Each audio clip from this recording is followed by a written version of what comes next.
Mais c'est très bien. Ben, écoute, pour moi, ça a été un coup de cœur quand même, Night of the Seven Kingdoms. Je lui donne un bon Ouais. 4 sur 5. 4 sur Je lui 5, donne un bon OK. 4 sur 5 de par sa précision. Je me dis, c'est 6 épisodes de 30 minutes chaque. Donc, c'est précis, ça va droit au but. Puis, on part pas dans des fioritures de machin.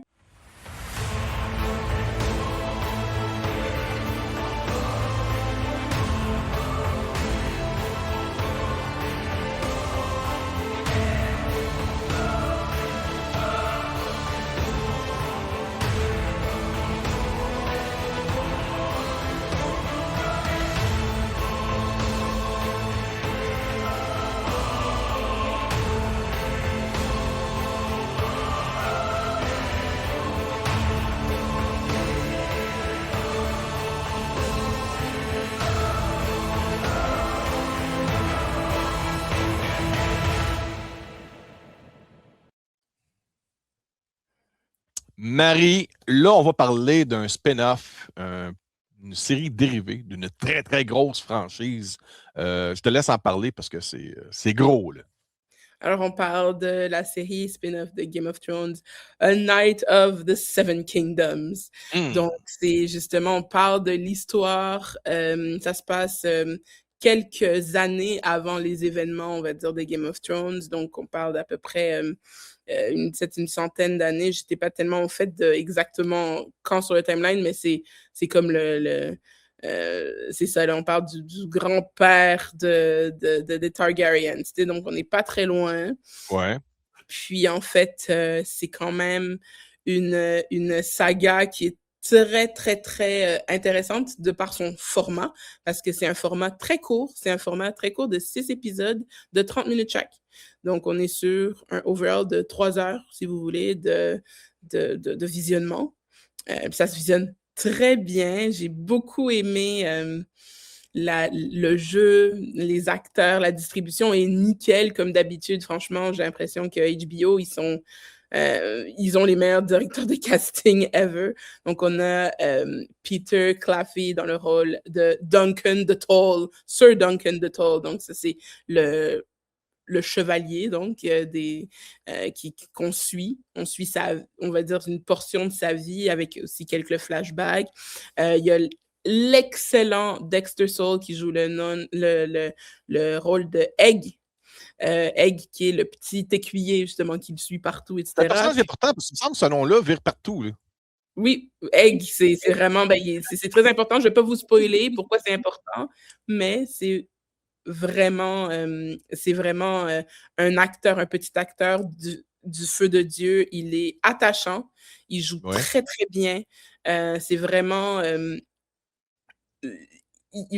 c'est pas pour rien qu'il est viral, entre guillemets. Il y a plusieurs, on va dire, extraits de la série qui ont été prises pour justement, on va dire, extraits qui tournent sur les réseaux, etc. Puis avec raison, puis c'est des moments vraiment pleins d'émotions. Il joue vraiment avec le cœur et puis c'est vraiment une super trouvaille puisque je l'avais jamais vu avant. Donc, c'est vraiment top. On a aussi J'ai une Finn question. Bennett dans le rôle de Aerion Targaryen, qui est, on va dire, D'accord. le Targaryen justement dont on parle dans Game of Thrones, celui qui aurait bu du feu grégeois parce qu'il pensait que ça allait le transformer en dragon, mais il a juste fait se brûler. Et puis, on a Bertie Carvel, que j'aime beaucoup. Cet acteur-là, j'aime beaucoup cet acteur-là, puis justement le voir. Puis lui, il joue Baelor Targaryen, puis il y a vraiment beaucoup de prestance dans son jeu. Je trouve que, bien évidemment, il y a un plus grand casting que ça, mais je trouve que tout le monde, ça va en cohésion, puis d'offrir un format qui est beaucoup plus petit pour découvrir une histoire qui est, on va dire, une histoire qui est vraiment complètement second, même arrière-plan. Ces personnages-là, on en entend parler dans Game of Thrones par King Joffrey, quand à un moment donné, dans 2 scènes différentes, quand à un moment donné, il ouvre un livre, puis qu'il est en train de lire certaines choses. Puis là, il y a une espèce de grande page, même 2 pages sur Duncan the Tall, c'est ce chevalier des Seven Kingdoms qui est devenu légendaire. Puis justement, il parlait pas beaucoup de chevaliers dans ces livres-là que le roi devait étudier. Puis justement, il dit, il a même réussi à se prendre 2 pages, tellement il est intéressant. Mais justement, c'est son histoire. Puis à un moment donné, il parle justement de Aerion Targaryen qui a comme bu du feu grégeois pour se faire transformer en dragon, mais finalement, ça n'a pas fait grand-chose. Puis il en parle quand ils sont dans la crypte. Donc, si tu veux, c'est quand même assez intéressant parce que c'est un peu à la même sauce de House of the Dragon. On est en train on va dire, de voir des personnages qui font partie de la mythologie, ou du moins qui ont leur histoire, ou leur mythe dans la mythologie de Game of Thrones. Donc, c'est assez intéressant de voir ce format-là. J'ai 2 questions pour toi, vite, vite. Oui. Parce que tu parles de timeline. Ça, c'est un prequel à Game of Thrones. Oui. La première question, c'est est-ce que le trône de fer existe déjà dans cette série-là ou est-ce qu'il. Oui. OK, Oui, il il existe existe déjà. déjà. Parce que là, Il existe dans les 2 spin-offs, en fait, déjà. Oui, mais c'est parce que là, Warner vient de confirmer qu'ils font un film sur la création du trône avec le roi Aegon, quelque chose comme ça, Aegon. avec ses 2 femmes sœurs. C'est Aegon le premier, ouais, parce qu'il y en a, Exactement. ceux qui sont familiers avec Game of Thrones vont voir qu'il y en a eu beaucoup d'Aegon qui se sont faits parce que OK. c'était vraiment le roi incroyable qui a unifié tout le monde, etc., avec son dragon, et puis bref. Et House of Dragon, ça se passe en même temps ou avant ou Non, après? House of the Dragon, ça se passe une couple de centaines d'années avant les événements. OK, des siècles avant. OK. Oui, exactement. Puis Et c'est dans quand même House assez of Dragons, est-ce que le trône de fer existe ou est-ce Oui, que c'est ça. Le Trône des Fers existe dans les 2 premiers spin-offs qu'ils ont OK, fait. donc le film qui va être Game of Thrones. fait bientôt, qui a été officialisé puis à grand budget, ça va Mm. se passer vraiment avant tout ça, là? Oui. OK. Donc, Parce des que, écoute, siècles et des siècles et des siècles avant ne Game me of Thrones. demande pas, j'ai jamais écouté ça. Je connais pas Game of Thrones. Ben Je écoute, suis ça un va des prendre. irréductibles qui n'a pas encore regardé ça. Ben écoute, je trouve que c'est des. Je suis vraiment admirative de par tout l'ensemble de l'œuvre, également les spin-offs de Game of Thrones. Je trouve que, puis je veux dire, c'est pas mêlant, Denis. Dans mon auto, encore aujourd'hui, j'écoute des trames sonores des saisons de Game of Thrones. Ben, celui qui a fait ça, Jawadi, donc qui a fait, je veux dire, ce compositeur-là, il en a fait quand même plusieurs, là. Il a fait Game of Thrones, mais il a aussi fait House of the Dragon, il a aussi fait Westworld. Ah D'ailleurs, oui, je sais pas si vous Westworld, oui. je sais pas si vous trouvez des similarités avec,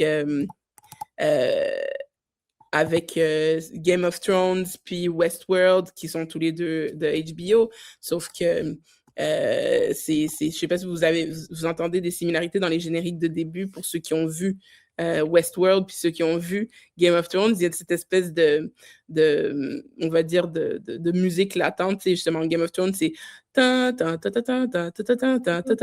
et dans Westworld, c'est donc c'est vraiment ouais, il aime. Le compositeur est capable de reconnaître ses. Oui, comme Hans Zimmer, comme Exact. Richter, comme tous les Parce que grands. c'est des compositeurs, et à la base, le compositeur. Exactement, c'est des compositeurs de musique, recette. mais C'est ça. ils font de la musique, puis justement, c'est de la musique est épique. Donc, moi, c'est ce que j'aime beaucoup dans Game of Thrones, puis dans les spin-offs de Game of Thrones, donc House of the Dragon et Night of Seven Kingdoms. Les musiques sont épiques, les musiques sont vivantes, avec le personnage, chaque personnage, on va dire, a sa musique comme d'habitude, puis ça renforce beaucoup l'action qui est en train de se passer. Puis, écoute, pour moi, ça a été un coup de cœur. Le dimanche, j'avais hâte de regarder justement mon Night of the Seven Kingdoms. D'ailleurs, le jour de la finale. L'histoire, c'est l'histoire de Duncan the Tall, qui est très grand. Il fait 7 pieds 2, le gars. Puis,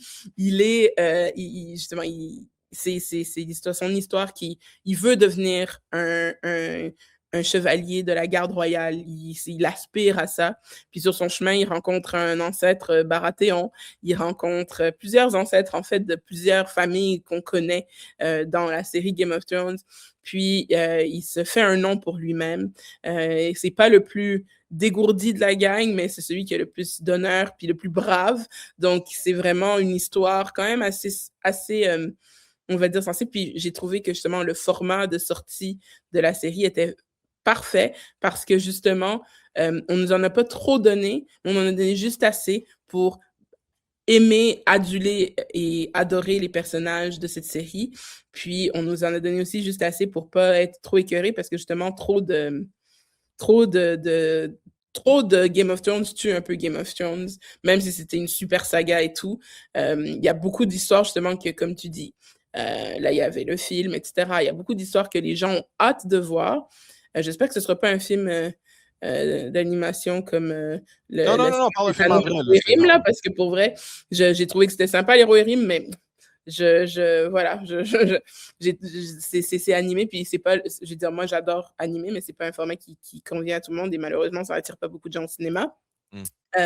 Mais là, effectivement, c'est un film en live action, puis que c'est vraiment. Là, ils disent qu'ils vont adapter l'histoire de ce personnage-là, mais ils n'ont pas dit si ça va être une trilogie ou un film, quoi que ce soit. Oui, ils ont juste dit on va faire un film et puis vous démerdez. Voilà, c'est comme ça.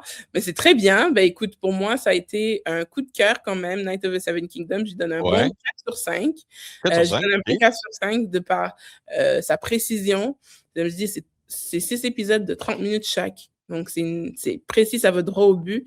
Puis, on part pas dans des fioritures de machin. Puis, C'est un film de 3 heures, là, that's it, là.